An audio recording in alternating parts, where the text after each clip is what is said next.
Je suis Stéphane Alix, président fondateur de l'INRES, l'Institut de recherche sur les expériences extraordinaires, et également journaliste et écrivain. J'ai perdu mon frère dans un accident de voiture il y a de ça 11 ans maintenant.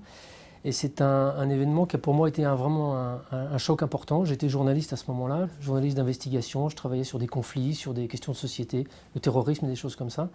Et la mort de mon frère m'a imposé d'essayer d'aller me poser des questions que je ne me posais pas et qu'on ne se pose pas dans notre société. Est-ce qu'il y a une vie après la mort? Où est-ce que mon frère se trouve?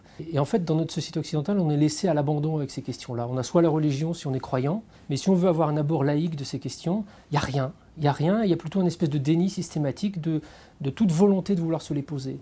Donc le fait de découvrir des chercheurs, des médecins, des scientifiques, s'intéresser à des questions de l'ordre de l'inexpliqué m'a énormément excité et enthousiasmé en tant que journaliste pour m'engager dans cette recherche-là.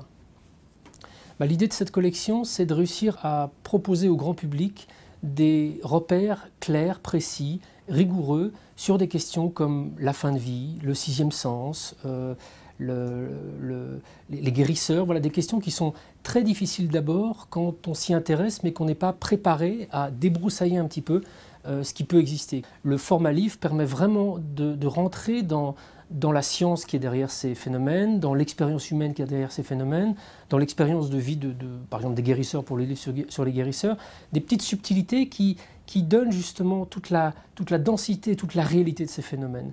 Parce que de dire les guérisseurs ça marche pas, ou alors la vie après la mort, ou alors les fantômes, ou les médiums c'est des bêtises. Oui, tant qu'on ne s'est pas intéressé à la question, effectivement, ça paraît totalement farfelu, parler avec les morts, c'est n'importe quoi, les guérisseurs, bon, c'est un effet placebo. Mais quand on commence à s'intéresser et à travailler vraiment en tant que journaliste, comme je l'ai fait sur la question, vous apercevez que les résultats sont observés. Vous apercevez que quasiment systématiquement, un guérisseur va être capable de calmer les effets d'une brûlure, par exemple. Donc ça, quand un effet est produit par un guérisseur et qu'il est produit de façon systématique, c'est plus de la magie, c'est un traitement. Il y a une véritable attente. On va tous mourir. On est tous malades à un moment ou à un autre. Donc on voit bien aujourd'hui les limites des réponses que peuvent nous proposer notre société. Au sein du grand public, il y a une quantité énorme de gens qui ont envie, sereinement, comme des adultes, sans passion, sans dire ça n'existe pas, ça existe ou je ne sais quoi, normalement, de se poser des questions sur des sujets sur lesquels on ne s'en posait pas avant.